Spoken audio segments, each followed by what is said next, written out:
Hi everyone, সকলকে স্বাগত।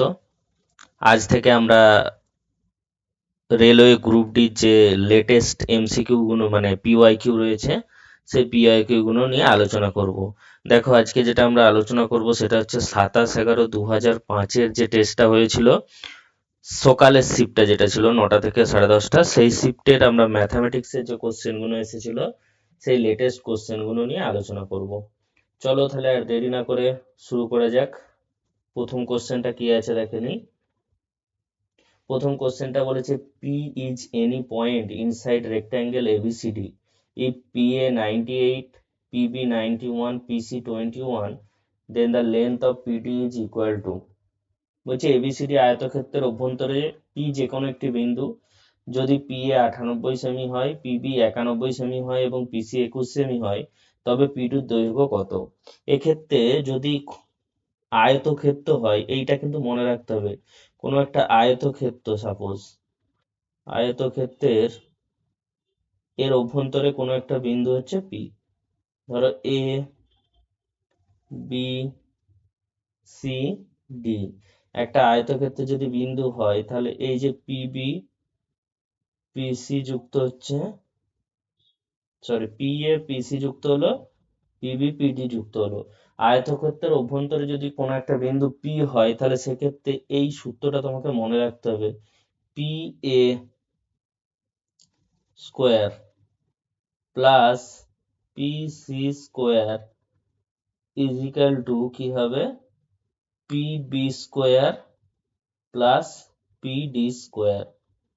এখানে এবার দেখো পি এ স্কোয়ারের মান কত দিয়েছে, পি এর মান দিয়েছে 98, তাহলে এখানে 98 স্কোয়ার।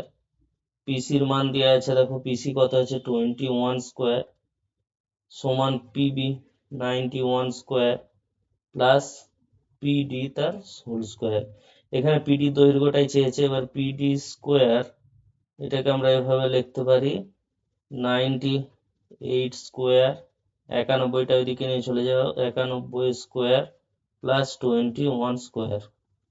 এখানে এ স্কোয়ার মাইনাস বি স্কোয়ারের যদি সূত্রটা লাগাই তাহলে এখান থেকে এ প্লাস বি মানে 8 একে 9, 9 9 18 ইন্টু কি হবে, বিয়োগ করলে 7 প্লাস 21 স্কোয়ার মানে এটা 441, 21 স্কোয়ার মানে 441। বলেইছিলাম যে ক্যালকুলেশনের ক্ষেত্রে অতি অবশ্যই 1 থেকে 30 টেবিল, 1 থেকে 30 কিউব আর 1 থেকে 50 স্কোয়ার কিন্তু একদম তথস্থ করে রাখতে হবে। দেখো 7 লং 63 3, 7 লং 63 3, 6 6টা 48, এই সরি 27টা 56 আর 6 62, 2 1 আর 7 আর 6 13 প্লাস 441। তাহলে এখান থেকে কত আসছে,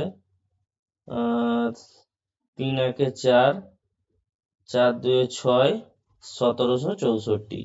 তাহলে এখানে পিডি ইকুয়াল টু কি হচ্ছে, রুট ওভার অফ 1764। 1764 মানে এটা কত স্কোয়ার, 42 স্কোয়ার। তাহলে 42 স্কোয়ার হলে পিডির মানটা কত পেয়ে গেলাম আমরা, 42। অ্যান্সার কত হবে, 42। ভালো করে বোঝো, একটু জিনিসটা বুঝে নাও, যদি কোনো একটা আয়তক্ষেত্রের ভেতরে কোনো একটা বিন্দু থাকে তাহলে সেক্ষেত্রে কিন্তু আমরা P A square plus PC square সমান PB square plus PD square, এবার এখানে মানগুলো দেওয়া আছে সেগুলো বসিয়ে জাস্ট ক্যালকুলেশনটা করেছি, সেখান থেকে অ্যান্সারটা কত পেয়েছি, ডি সমান 42। তাহলে প্রথম অঙ্কটা অ্যান্সার পেলাম ডি সমান 42। চলো নেক্সট অঙ্ক দেখবো। নেক্সট অঙ্কটা কি বলেছে, বলছে the vertices of a convex polygon are in order P00, Q60, R83, S47, T04, find the area of the pentagon. কোন একটা পলিগনের যখন এরিয়া বের করব, যদি ভার্টিসেস দেওয়া থাকে তাহলে কি করব আমরা, সব সময় এইভাবে লিখে নেব ভার্টিসেস গুলো, যেমন 0 0 আছে, তার নিচে লিখবো 60, তারপর আছে 83, তারপরে আছে 47, তারপরে কি আছে 04, সর্বনিচে যে ফার্স্টের যে ভার্টিসেসটা আছে এটা আবার রিপিট করে দেবো আমরা। দেখো রিপিট করে দিয়েছি। এবার এই ধরনের এই যে পলিগনের এরিয়া বের করার ক্ষেত্রে আমাকে দুটো জিনিস প্রথমে বের করতে হবে। একটা হচ্ছে এই কোণাকুনি গুণগুলো বের করতে হবে। এই যে এই কোণাকুনি গুণ করে যোগগুলো বের করো। দেখো প্রথমেরটা কি হচ্ছে 0 ইন্টু 0 প্লাস 6 ইন্টু 3 প্লাস কি হবে 8 into 7 plus 4 into 4 plus 0 into 0। তাহলে এখান থেকে আমরা কি পাবো 3 6 18, এখানে কত পাবো 56 প্লাস 16, তাহলে 60 72 আর 18 হচ্ছে 90, এটা পেয়ে গেলাম 90। এবার কি করব, আবার আমরা ক্যালকুলেশনটা কোনটা করব, এই বরাবর করব। দেখো এখানে প্রত্যেকটাই 0, সবেতেই 0 আছে, মান 0, তার মানে শুধু এই 3 আর 4 এর এই কেসটা হবে। তাহলে 0 ইন্টু 6 এটাও 0, 0 ইন্টু 8 এটাও 0, 3 ইন্টু 4 একমাত্র এটাই আছে, 7 ইন্টু 0 এটাও 0, তারপরে 4 ইন্টু 0 এটাও 0, তার মানে সব 0। এখান থেকে কি পাচ্ছি আমরা 12। এবার এরিয়া বের করতে গেলে এরিয়াটা সমান কি করতে হবে, হাফ অফ এই দুটো ডিফারেন্স, এই যে এইটা পেলাম এইটা পেলাম, এই ডিফারেন্সটা করো, হাফ ইন্টু 78 সমান 39। এই ধরনের অঙ্ক যেখানে কি হচ্ছে না ভার্টিসেসটা দিয়ে আছে কোন একটা পলিগন, মানে পেন্টাগন এখানে বলেছে, কোন পলিগনের কি করতে হবে, এরিয়া বের করতে হবে বা ক্ষেত্রফলটা বের করতে হবে, তখন কি করব শীর্ষবিন্দুগুলোকে আমরা এই ক্রমানুসারে লিখবো। প্রথম যে শীর্ষবিন্দুটা রয়েছে এটাকে জাস্ট নিচে আর একবার রিপিট করব, এখানে দেখো রিপিট হয়েছে।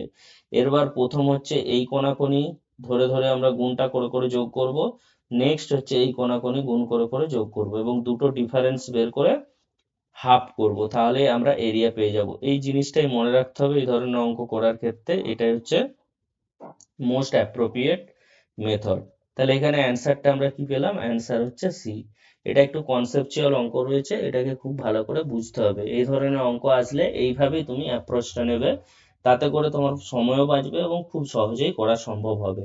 চলো পরের অঙ্কটা দেখবো। পরের অঙ্কটা কি বলেছে, একটি ধাতব দণ্ডকে তিনটি অংশ এ বি সি তে ভাগ করা হয়েছে।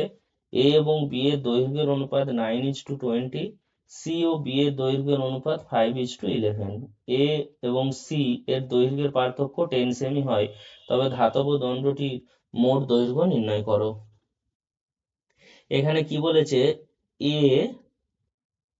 ইজ টু বি দেওয়া আছে, এ ইজ টু বি কত দেওয়া আছে 9:20, আর এখানে সি ইজ টু বি, আমি এটাকে বি ইজ টু সি আকারে লিখছি, তাহলে এখানে 11 ইজ টু কি হবে 5 হবে।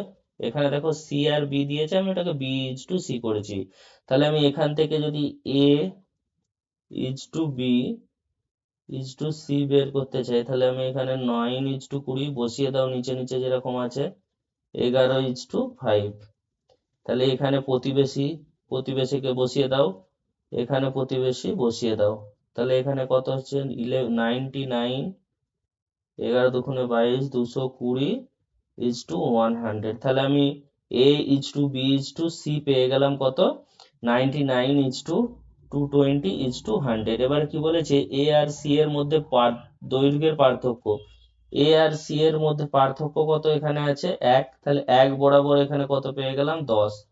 এবার কি বলেছে, ধাতব দণ্ডটির মোট দৈর্ঘ্য, ধাতব দণ্ডটি কি তিন ভাগে ভাগ করা হয়েছে, একটা এ একটা বি আর একটা সি, তার মানে এই তিনটেকে যোগ করলেই আমরা কি পেয়ে যাব, পুরো ধাতব দণ্ডটা দৈর্ঘ্য পেয়ে যাব। তাহলে এখানে যোগ করো 220 100 320, 320, আর এখানে 100 থেকে যদি 100 যোগ করি তাহলে 420, 420 থেকে 1 কমাও 419, তার মানে 419 পেয়ে গেলাম আমরা কি ধাতব দণ্ডটির দৈর্ঘ্য। কিন্তু এখানে 1 বরাবর মানটা কত বলে দিয়েছে 10, তাহলে 419 বরাবর মানটা কত হয়ে যাবে, 10 দিয়ে গুণ করো, তাহলে 4190, এটা হচ্ছে অ্যান্সার। তাহলে অ্যান্সার কি আছে 4190। শুধু এখানে কি হচ্ছে রেশিও মার্জিংটা করতে পারলেই হয়ে যাবে। রেশিও মার্জ কিভাবে করাই আমি রেশিওর ক্লাসে কিন্তু করিয়েছি, আমার রেশিও সিরিজটাও চলছে, সেই সঙ্গে আমরা ম্যাথের পিওয়াইকিউ সিরিজটা মানে গ্রুপ ডির পিওয়াইকিউ সিরিজটাও চালাচ্ছি।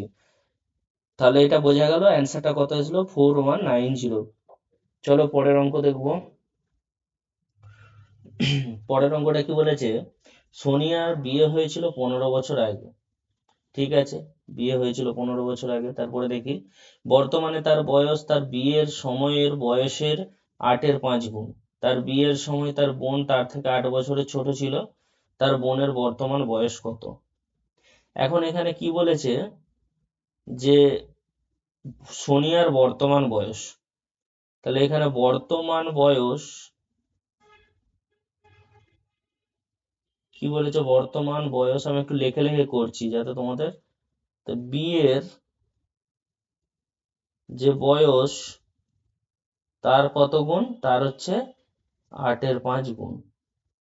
তাহলে এখানে বর্তমান বয়সটা 8-এর সমান হবে, বিয়ের বয়সটা হবে 5-এর সমান।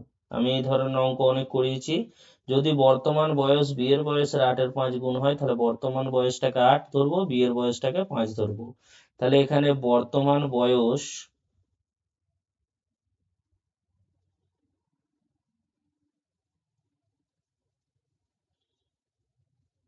ইজ টু, যদি আমি বিয়ের বয়সটা করি,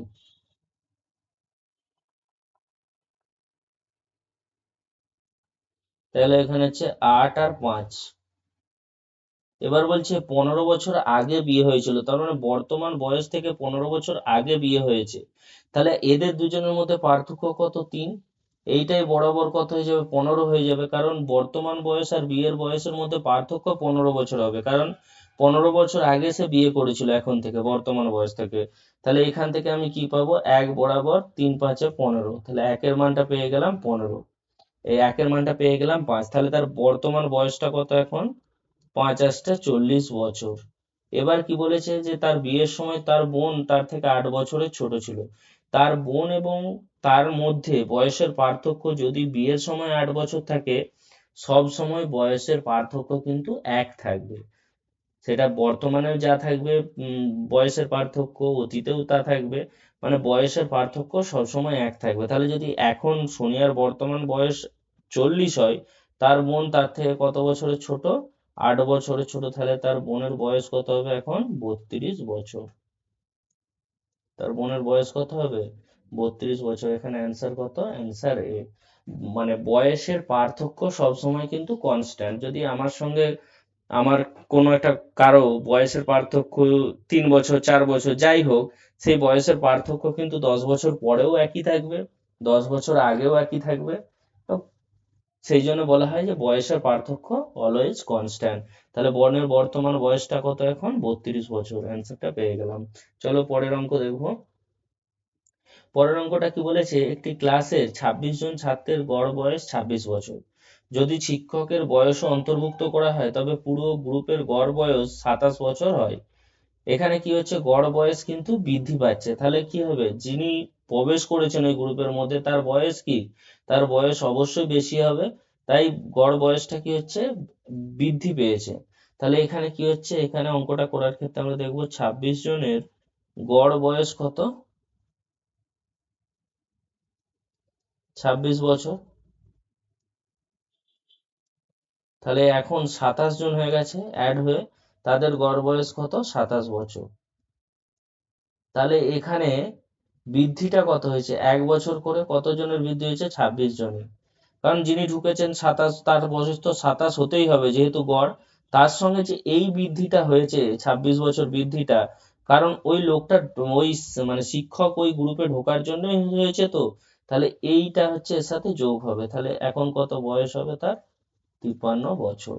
ভালো করে বোঝো, উনি ঢুকেছেন, ওনার বয়সটা যদি 27 গড় হয়, 27 তো হতেই হবে, এবং প্রত্যেকের সঙ্গে দেখো 1 করে বৃদ্ধি হয়েছে। তাহলে 1 করে করে কতজনের বৃদ্ধি হয়েছে, 26 জনের বৃদ্ধি হয়েছে।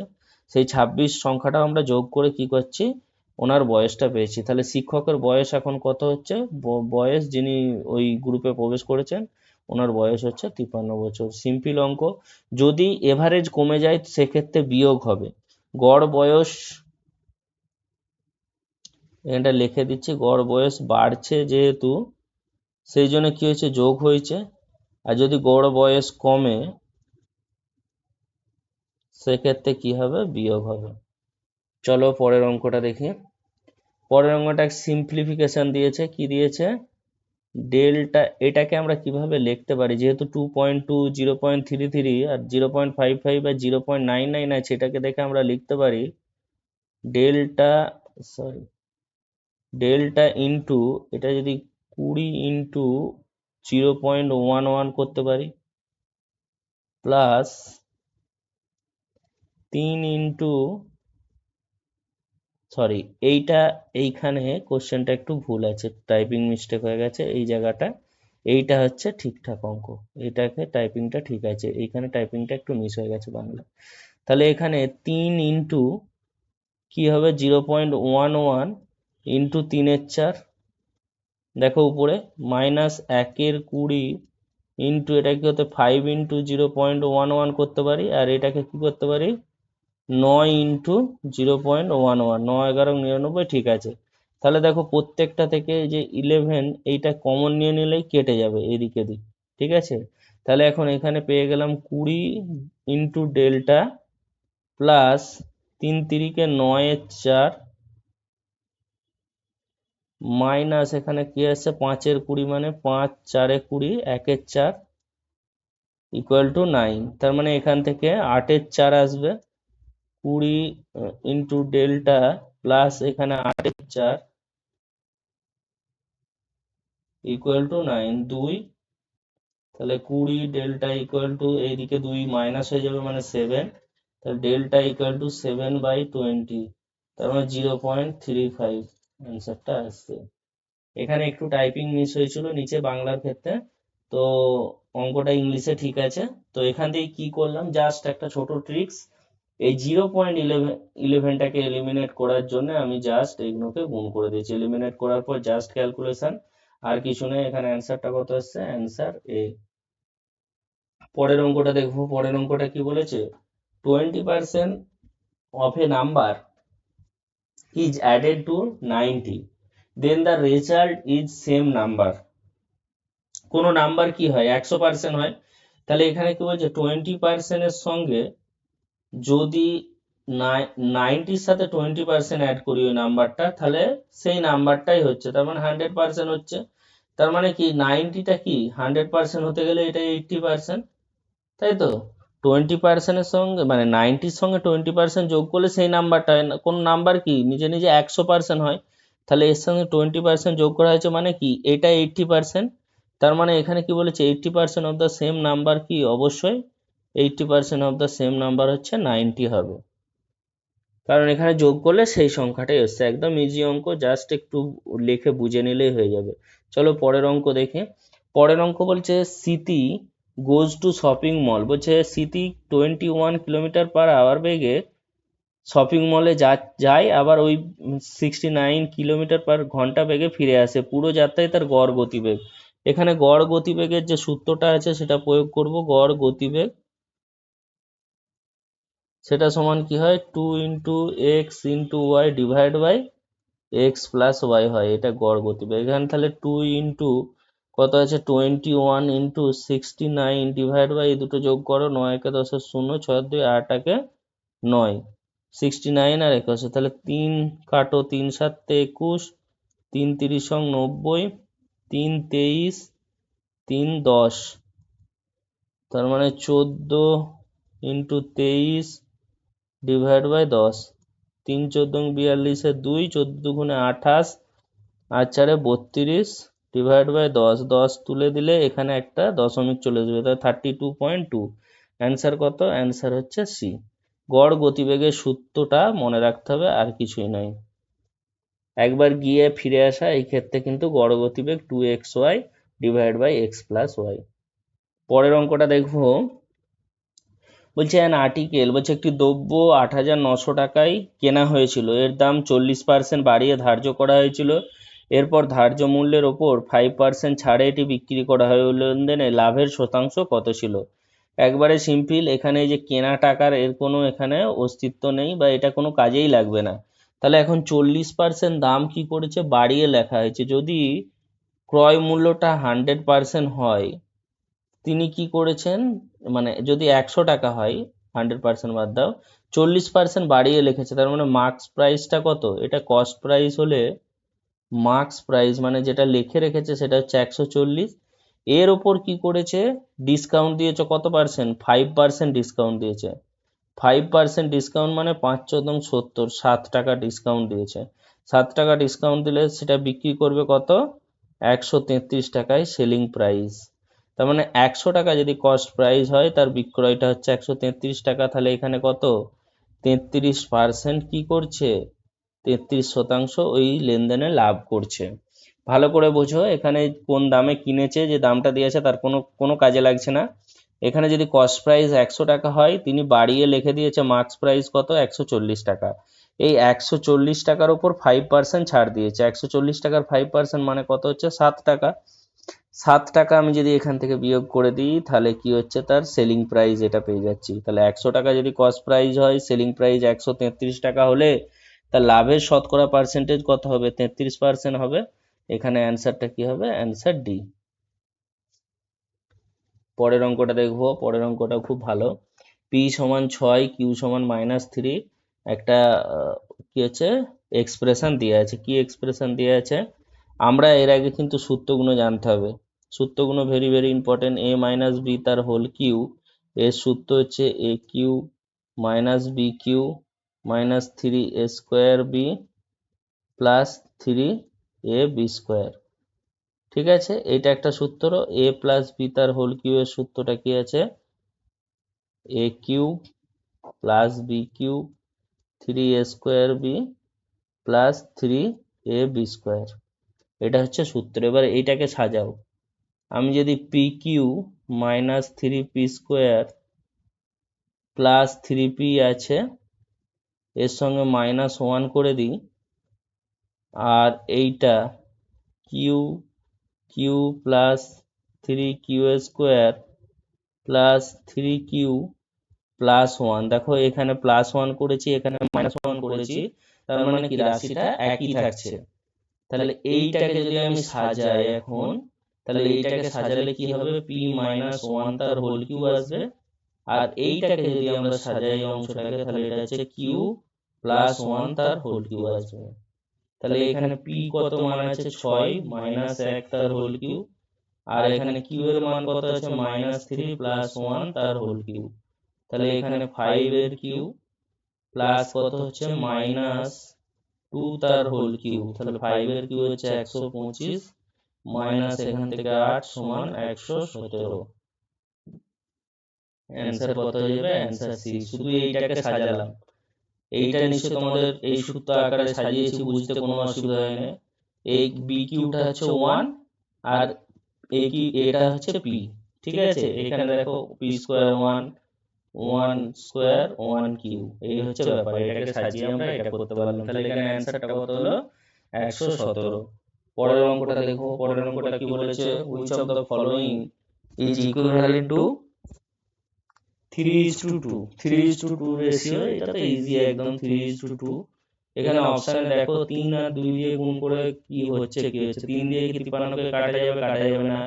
3 17 51, কিন্তু 2 এর সাথে 17 গুণ করলে কি 34 হতে হতো? এখানে 37 হবে না, এটাও হবে না, এটাও হবে না। 52 তো কাটা যাবে না 3 দিয়ে, তাহলে এটা হবে না। 54, 3 18 54, 18 দুগুণে 36। দেখো 3 18 54 আর 18 দুগুণে 36। দেখো দুটোকে 18 দিয়ে গুণ করতে হচ্ছে, তাহলে আমরা এটা পাচ্ছি। তার মানে অ্যান্সারটা কি হবে? Answer D. ইকুইভ্যালেন্ট রেশিও মানে দুটোকে সমান সংখ্যা দিয়ে গুণ করে যেটা আসবে সেটাই হচ্ছে ইকুইভ্যালেন্ট রেশিও। তাহলে এখানে অপশানে এটা রয়েছে, তাই আমরা এটা পেয়ে গেলাম।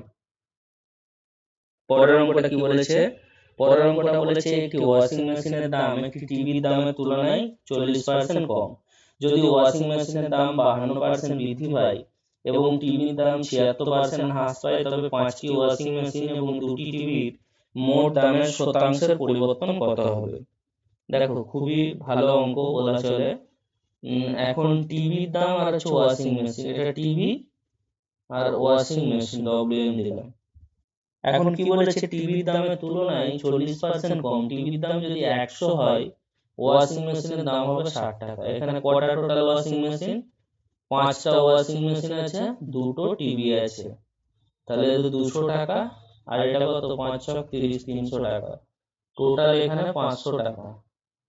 তার মানে 5টা ওয়াশিং মেশিন আর 2টো টিভির মোট মূল্যটা, মোট যে দাম সেটা হচ্ছে 500 টাকা। এখন কি বলেছে, টিভির দাম, টিভির দাম 76% হ্রাস পেয়েছে, তাহলে যদি 76% হ্রাস পায়, 76% হ্রাস পেয়েছে, তার মানে কত টাকা হ্রাস পাবে টোটাল থেকে? 76 দুগুণে 152, এই টাকাটা কি হচ্ছে, এটা হ্রাস পাচ্ছে। আর এখানে কি হচ্ছে, 52% বৃদ্ধি পাচ্ছে। তাহলে 52% বৃদ্ধি পাওয়া মানে 3 দুগুণে 6, 3 পাঁচে 15, টোটাল 156 টাকা বৃদ্ধি পাচ্ছে। এখানে হচ্ছে 152 টাকা হ্রাস পাচ্ছে, এখানে 156 টাকা বৃদ্ধি পাচ্ছে। তাহলে ওভারঅল কি ঘটছে এখানে, এখানে ওভারঅল হচ্ছে 4 টাকা দেখতে গেলে বৃদ্ধি পাচ্ছে, ওভারঅল হচ্ছে 4 টাকা বৃদ্ধি।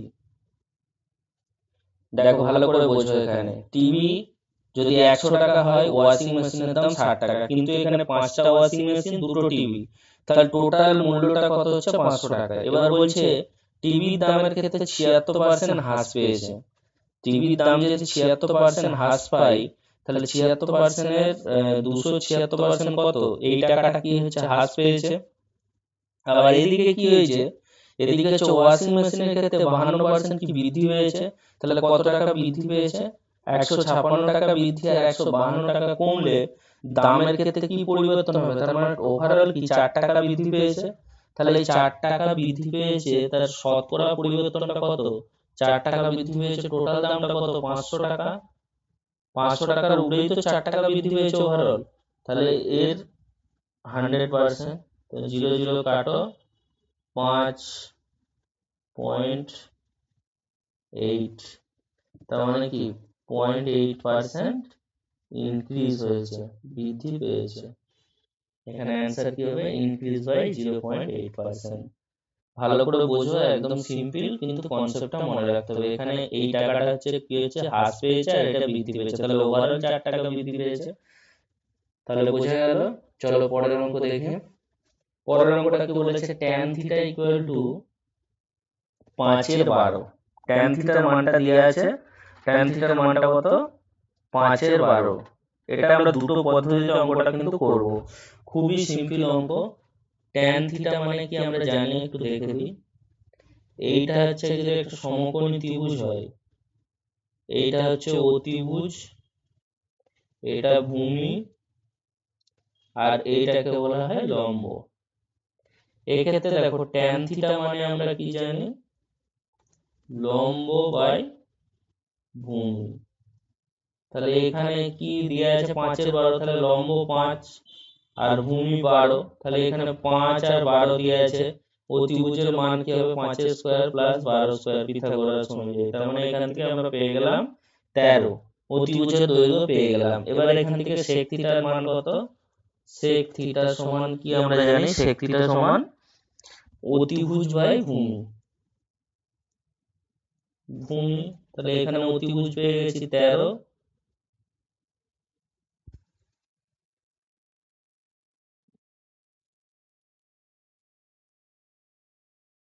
আচ্ছা 1 মিনিট, অতিভুজ বাই ভূমি হলে এটা 12 হবে। কিন্তু আমি যদি এইভাবে করি, sin theta by cos theta সমান কত আসছে, tan থিটা যেহেতু 5/12, এটাকে আমরা লিখতে পারি আর একটা process, sin theta by 5 equal to cos theta by 12 equal to 1 by root over of 12 square plus 5 square, সমান হচ্ছে এখান থেকে 1/13 পাবো। তাহলে এখান থেকে cos থিটা সমান 12/13। তাহলে sec থিটা হচ্ছে cos থিটার উল্টো, তার মানে 13/12। এখান থেকে অ্যান্সার পেয়ে গেলাম অতিভুজ বাই ভূমি, দ্যাট ইজ 13/12। তাহলে 13/12 এখানে অপশন কোথায় আছে, 13/12, 13/12, 13/12 হচ্ছে অপশন এ, অ্যান্সার হচ্ছে এ হবে। বোঝা গেল, এখানে দুটো ভাবে করলাম। একটা হচ্ছে অতিভুজ লম্ব এগুলো করে বের করলাম সেক থিটার মানটা, আর এখানে হচ্ছে সাইন থিটা আর কস থিটার যে এইটা হচ্ছে একটা বলে কি অভেদের সূত্র বলে এটাকে, যে আমরা কি জানি এইটা জানি, ধরো এই যে সাইন থিটা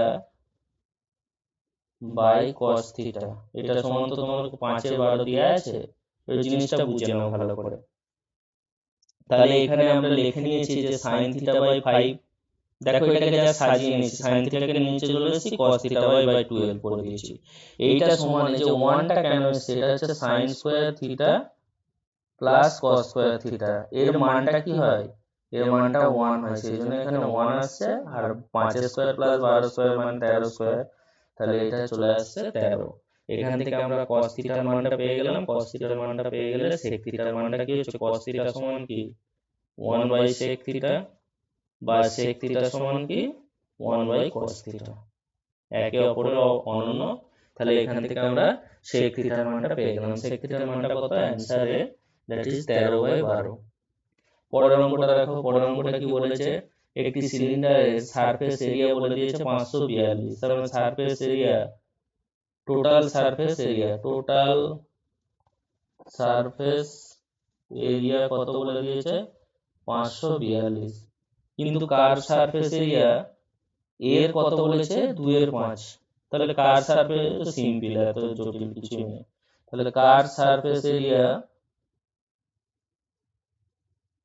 ইকুয়াল টু কি হচ্ছে 2/5 ইন্টু 542, তার মানে এখানে 5 দিয়ে কাটো, 5 10 50, 5 11 55, 5 10 50, 40, 5 8 40, 20.5, 0.4, 4 দুগুণে 8, 8 দুগুণে 16, 1 2 2, 216.8, 216.8 হচ্ছে অ্যান্সার ডি। কিছুই নেই, এখানে কি বলেছে, কার সারফেস এরিয়া তার হচ্ছে টোটাল সারফেস এরিয়া 2/5 অংশ, টোটাল সারফেস এরিয়া রয়েছে, তাহলে কার সারফেস এরিয়া ছেড়ে 2/5 অংশ করে দিয়েছি, একদম ইজি। পরের অঙ্কটা দেখো, দুটো নাম্বার হ্যাভ এইচসিএফ, দুটো সংখ্যার এইচসিএফ দিয়ে আছে আর এলসিএম দিয়ে আছে, এইচসিএফ এলসিএম দিয়ে আছে, একটা নাম্বারও দিয়ে আছে, তার মানে কি আমরা কি জানি, LCM into HCF equal to কি সংখ্যাদ্বয়ের গুণফল মাল্টিপ্লিকেশন অফ টু নাম্বারস। তাহলে এখানে তো এলসিএম এইচসিএফ দিয়ে আছে, মানে অপর সংখ্যাটা কত পেয়ে যাব আমি, এই 18 ইন্টু 15 12 ডিভাইড বাই 126, তাহলে আর একটা সংখ্যা পেয়ে গেলাম, 3 দিয়ে কাটো, 3 6 18, 3 4 12, 3 দুগুণে 6 42, 6 7 42, 7 7 দুগুণে 14, 1 1 7 7 42, 6 7 42, তাহলে এখান থেকে পেয়ে গেলাম 216।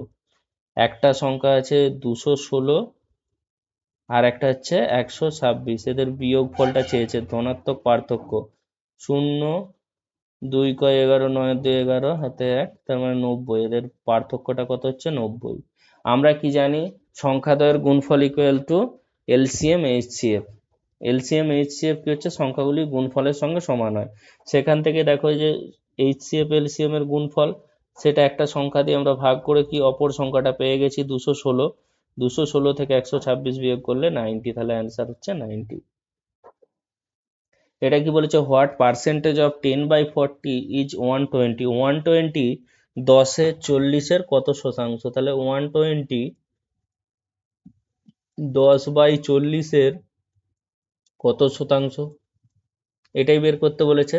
তাহলে 1/20 ইন্টু 40/10 ইন্টু 100%, দ্যাট ইজ 0 0 কাটো, 4 5 20, 5 20 100, তার মানে এখানে কত আসছে 20% আসছে, তাহলে অ্যান্সার কি হবে 20। এগুলো খুব সিম্পল অঙ্ক। বলছে পরিসংখ্যানে 100-র মধ্যে 21 জন ছাত্রের ফাইনাল পরীক্ষার নম্বর দেয়া হয়েছে 90 95, বিভিন্ন নাম্বার দেওয়া আছে, তাহলে ওই পত্রের মোড নির্ণয় করো।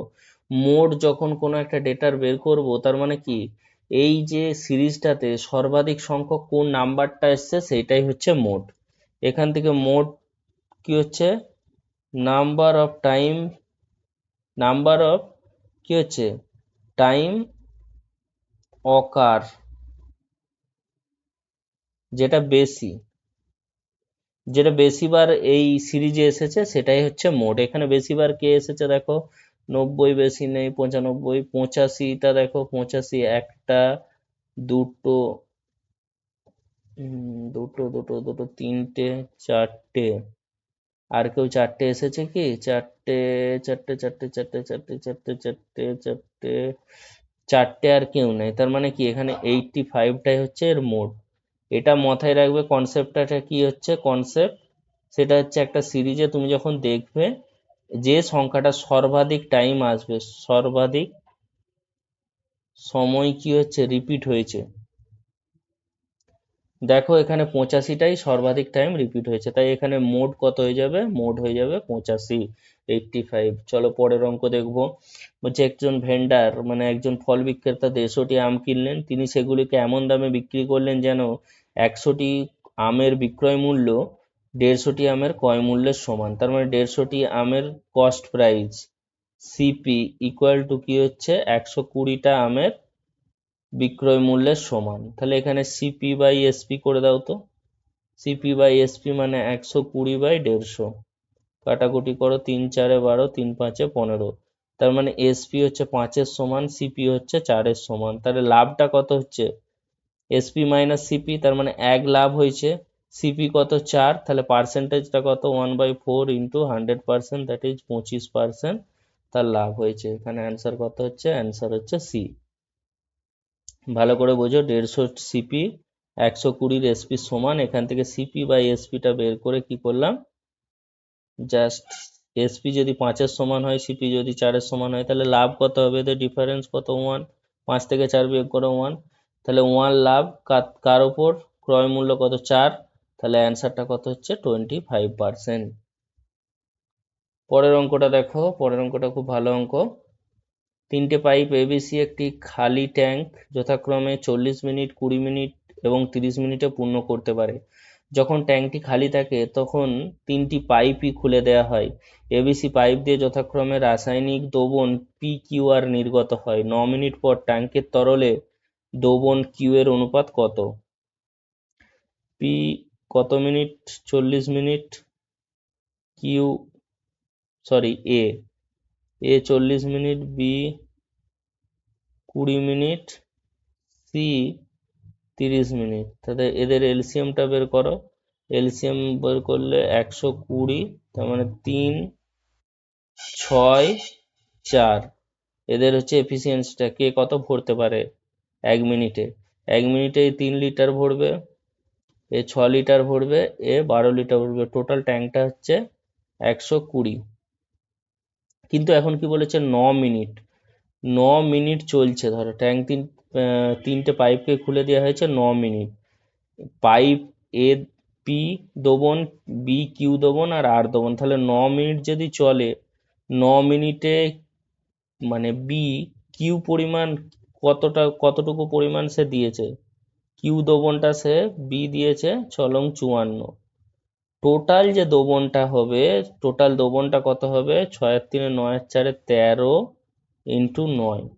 9 মিনিটে টোটাল ডোবনটা হয়ে গেছে 13 × 9। তাহলে এখন এখানে কি হচ্ছে, এখানে কিউ এর পরিমাণটা কত? এই যে টোটাল দোবনটা, এর মধ্যে কিউ এর পরিমাণ কত? 54।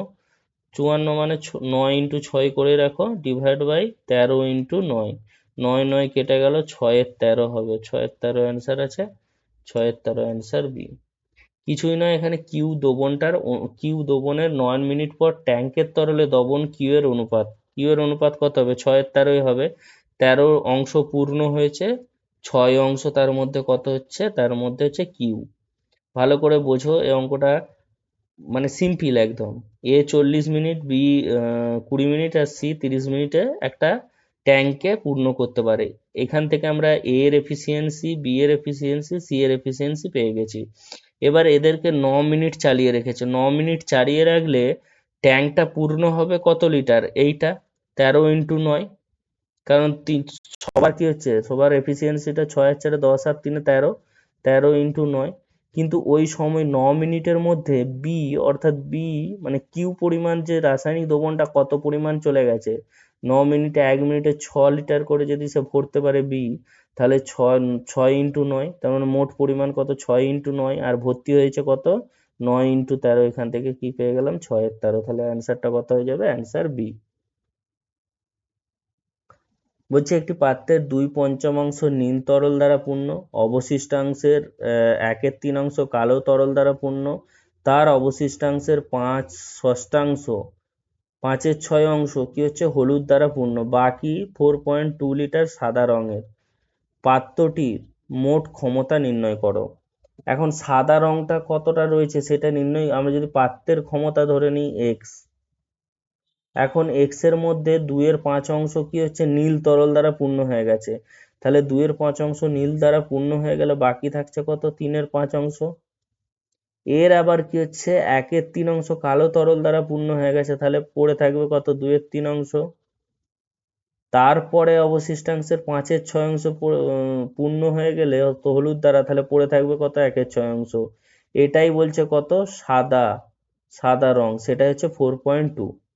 এবার এখানে কাটাকুটি করো, 3 3 কেটে গেল, 3 2 গুণে 6, তাহলে এক্স ইকুয়াল টু 4.2 ইন্টু 15, 3 5 15, তাহলে 15 2 গুণে 30 0, 3 4 15 7 আর 3 63, তার মানে এখানে কত হলো, ট্যাঙ্কটার ক্যাপাসিটি আমরা পেয়ে গেলাম 63 লিটার। এই ধরনের অঙ্ক কিন্তু অবশিষ্টাংশ কি রয়েছে সেটা ধরে ধরে করতে হয়। তাহলে টোটাল ক্যাপাসিটি এক্স, সেখানে দেখো 2/5 নীল তরল দ্বারা পূর্ণ হয়ে গেছে, তাহলে বাকি কত থাকছে, 3/5। তার অবশিষ্টাংশের 1/3 কালো তরল দ্বারা পূর্ণ হয়ে গেছে, তাহলে অবশিষ্ট থাকছে কত, 2 2/3, আর 5/6 পূর্ণ হয়ে গেছে মানে 1/6, এটাই সমান কত হচ্ছে, 4.2। এখান থেকে আমরা ক্যাপাসিটি পেয়ে গেলাম 63 লিটার। পরের অঙ্ক দেখো কি বলেছে। পরের অঙ্কটাও একটা ভালো অঙ্ক। 325 মিটার লম্বা একটি ট্রেন একই দিকে 5 কিলোমিটার/ঘন্টা বেগে চলতে থাকা একজন ব্যক্তিকে 45 সেকেন্ডে অতিক্রম করে। বিপরীত দিক থেকে 20 কিলোমিটার/ঘন্টা বেগে আসতে থাকা অন্য একটি 400 মিটার লম্বা ট্রেনকে পুরোপুরি, কি বলেছে, পুরোপুরি অতিক্রম করতে ওই ট্রেনটির কত সময় লাগবে।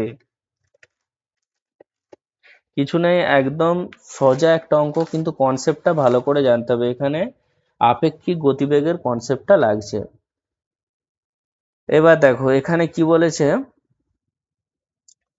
5 কিলোমিটার/আওয়ার, আমি সব সেকেন্ডেই করে নিচ্ছি এখন আপাতত। 5 কিলোমিটার/আওয়ারকে আমি যদি মিটার/সেকেন্ড করি, তাহলে এখানে 5/18 দিয়ে গুণ করো, তাহলে 25/18। তাহলে এখানে কি হবে, 325 মিটার লম্বা দীর্ঘ ট্রেন কোনো লোককে অতিক্রম করা করা মানে সেটা নিজের দৈর্ঘ্যকে অতিক্রম করছে, 45 সেকেন্ডে অতিক্রম করছে। কিন্তু তাদের মধ্যে কি হচ্ছে, এখানে বেগটা আসবে কি, বেগটা আসবে তাদের আপেক্ষিক গতিবেগ, তার মানে এখানে ট্রেনের গতিবেগ মাইনাস কি হবে, 25/18, ট্রেনের গতিবেগ ধরে নিলাম ভি।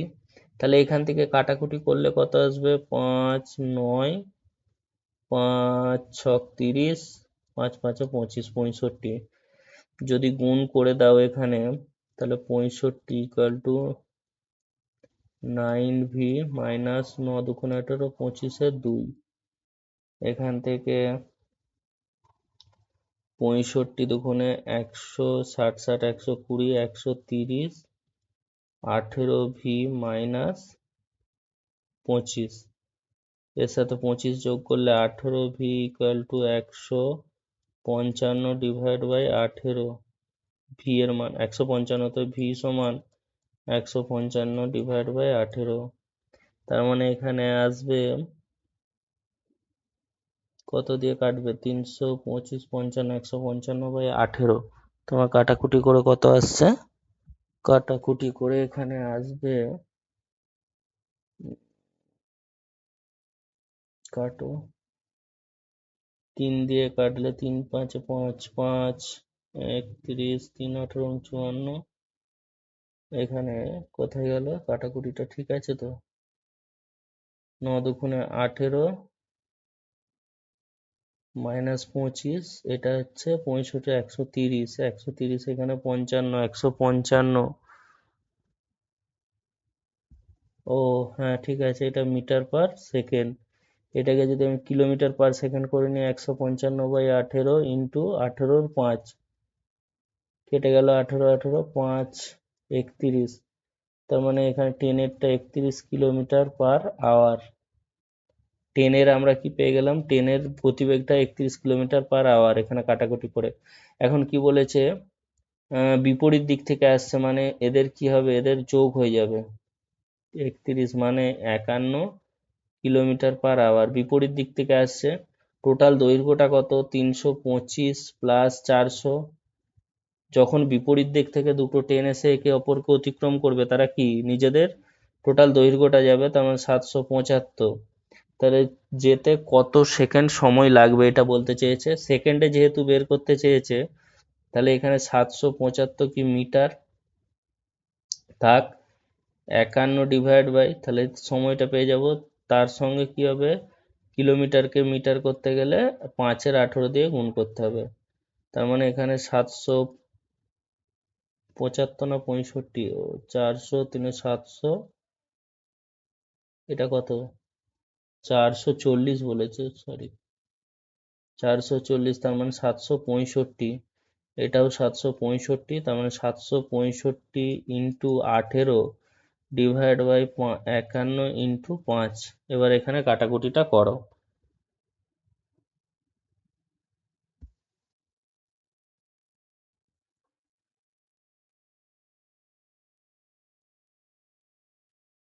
কত দিয়ে কাটে দেখো, 3 6 18, 3 17 51, 5 দিয়ে এটা কাটবে কি, 5 14 70, 5 15 75, 75 1 15, 3 5 15, 17 দিয়ে কি কাটবে এটা, 17 9 17, 153, তাহলে 6 9 54। এখান থেকে তাহলে কত হচ্ছে, 54 সেকেন্ড, অ্যান্সারটা আসছে 54 সেকেন্ড। তাহলে অ্যান্সার এখানে কত হবে, অ্যান্সার এ। একটু দেখো জায়গাটা শর্টের জন্য একটু ইয়ে হয়ে গেল, একটু ক্যালকুলেশন আছে, জাস্ট কিছুই নেই, জাস্ট ক্যালকুলেশন। এখানে এটা মিটার পার সেকেন্ড এসছে, সেটাকে কিলোমিটার পার আওয়ার করে নিয়েছি এখানে। তাহলে এখানেও কিলোমিটার পার আওয়ার, দেখো কনসেপ্টটা বুঝে নাও, ক্যালকুলেশন তুমি নিজেও করতে পারবে। এখানে কি হয়েছে না, বিপরীত দিক থেকে যখন দুটো ট্রেন আসছে, ধরো এই দিক থেকে একটা ট্রেন আসছে আর এই দিক থেকে একটা ট্রেন আসছে, কখন তারা একে অপরকে অতিক্রম করবে, যখন এই দুটো ট্রেন এইদিকে চলে যাবে, এইদিকে চলে যাবে, মানে তবেই তো এরা অতিক্রম করতে পারছে। তার মানে কি, দুটো যদি অতিক্রম করতে হয়, দুটো ট্রেনের দৈর্ঘ্যকেই অতিক্রম করতে হবে। তাহলে এখানে যেহেতু বিপরীত দিক থেকে আসছে, তাহলে কি হচ্ছে, সেখানে রিলেটিভ স্পিড কি হবে, বিপরীত দিকে হলে রিলেটিভ স্পিড কি হয়, রিলেটিভ স্পিড সবসময় অ্যাড হবে। আর সেম ডিরেকশন হলে মাইনাস হবে, এইটুকুন মনে রাখলেই হবে। ভেরি ভেরি ইম্পর্টেন্ট অঙ্ক, কিন্তু খুবই সোজা, কনসেপ্টটা ক্লিয়ার থাকলেই হয়ে যাবে এখান থেকে। পরের অঙ্কটা দেখো, পরের অঙ্কটা কি বলেছে, পরের অঙ্কটা একদমই ইজি আছে। প্রথমে এই ক্যালকুলেশনটা করো, 2 2 4 1 5 2, 5 মাইনাস 1 12, 12 6 30 মাইনাস 1 সমান হচ্ছে 29 12। তার মানে এইটা পেয়ে গেলাম 29 12, তার মানে 0.5 ইন্টু 29 12, হাফ, 0.5 মানে হাফ, তার মানে কি 29 হয়ে যাচ্ছে। 29 মানে 4 1 5, 5 4 মাইনাস 29 তার মানে এখানে 24 এলসিএম হলে 30 মাইনাস 29 মানে 1 24। এটা 1 24, 3 4 12 1 13 4, 13 4 ডিভিশন 1 24। তার মানে কি 13 4 ইন্টু 24 1, তার মানে 4 6 24, 6 13 78। উপরটায় পেয়ে গেলাম আমি 78, নিচে কি আছে 1 3, এটা 3 কেটে দাও 3।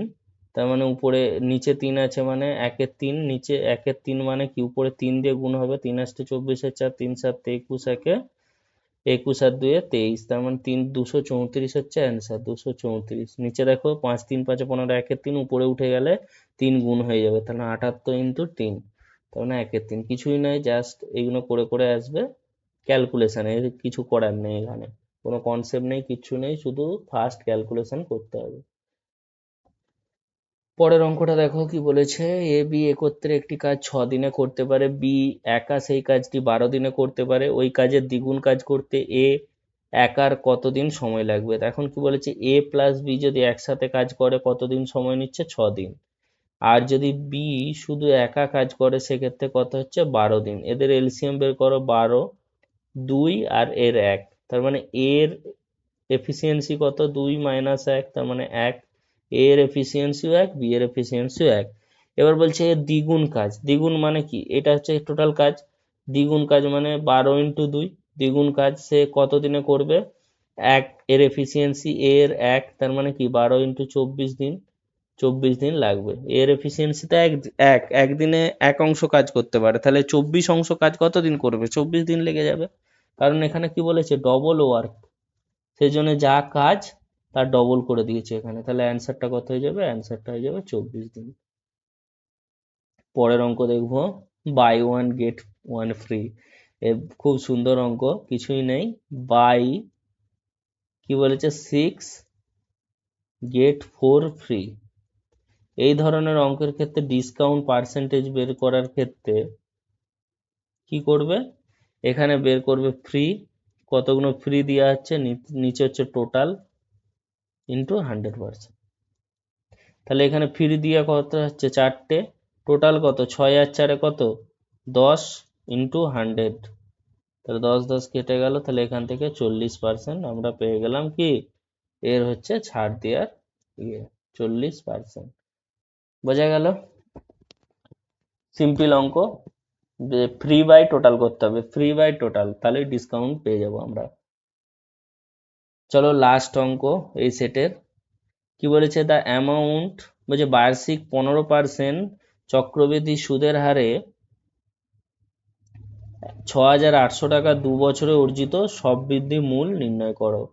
এই ক্ষেত্রে দেখো সিম্পল ট্রিক্স আমি তোমাদের বলে দেবো। 15% মানে কি, 3/20। এখন 2 বছরে যেহেতু বলেছে, 2 বছরের সুদটা আমরা চক্রবৃদ্ধির সুদটা কিভাবে বের করব, দুটো অ্যারো লাগিয়ে দাও, এখানেও 3/20, এখানেও 3/20। এখন হচ্ছে 6,800 টাকা, 6800 ইন্টু 3/20 করলে কত আসছে, 0.34, 3 4 12 2, 3 3 9, 1 10, 1020 টাকা। তার মানে প্রথম বর্ষে 1020 টাকা ইন্টারেস্ট, তার পরের বছরেও কি হচ্ছে 1020 টাকা হবে। চক্রবৃদ্ধি সুদের ক্ষেত্রে কি হয়, সুদের উপর সুদ, তাহলে সুদের উপর এর উপরেও 3/20% হবে, 3/20 হবে আর কি, দশম আমরা তো 15% বের করে দিয়েছি, তাহলে এখানে 0 0 1020 ইন্টু 3/20, 0 0 কেটে গেল, 2 হচ্ছে 51, 1 3 3, 3 5 15, 153 টাকা। তাহলে টোটাল সুদটা কোটা হয়ে যাচ্ছে 2040 প্লাস 153, তাহলে 3 5 আর 4 9, 2193। এটা হলো সুদ পেয়ে গেছি। এবার বলেছে এখানে কি বলেছে, সমৃদ্ধি মূল, তাহলে সমৃদ্ধি মূল কত হচ্ছে, 6,800 প্লাস 2 1 9 3, 3 9 9 8, তাহলে এটা হচ্ছে অ্যান্সার 8993। দেখো এটা হচ্ছে 2 বছরের বলেছে বলে দুটো 3 নিয়েছি, এটা যদি 3 বছরের বলতো তাহলে 3টে 3 নিতাম, নিয়ে এইভাবে করতাম, তাহলে সুদের উপর সুদ হয়েছে। দেখো এখানে এটা হচ্ছে সুদ, তার এই সুদের উপর কিন্তু চক্রবৃদ্ধি সুদ অ্যাড হয়েছে, যেটা হচ্ছে 153। এইভাবে অঙ্কগুলো করব। চলো আজকে আমরা ওই 27 তারিখের যে সেটটা ছিল সকালে, সেই সেটটা শেষ করে ফেললাম। পরের দিন আমরা আবার নেক্সট 2025 সালের যে সেটগুলো হয়েছে সব সেটগুলোই করিয়ে দেবো, নেক্সট সেট নিয়ে আবার হাজির হব। চলো, যদি ভালো লাগে অবশ্যই লাইক শেয়ার সাবস্ক্রাইব করে দিও, আর ভালো করে প্র্যাকটিস করো, বারবার দেখো অঙ্কগুলো, অঙ্কগুলো টাইপ খুব সুন্দর ধরনের অঙ্ক রয়েছে, কিছু কঠিন আছে কিছু সোজা আছে। তো এই মিক্স কোশ্চেনগুলো করাচ্ছি, তোমরা প্র্যাকটিস করতে থাকো, দেখবে ভালো ফল পাবে। চলো আজকে এই পর্যন্তই থাক, থ্যাংক ইউ সকলকে।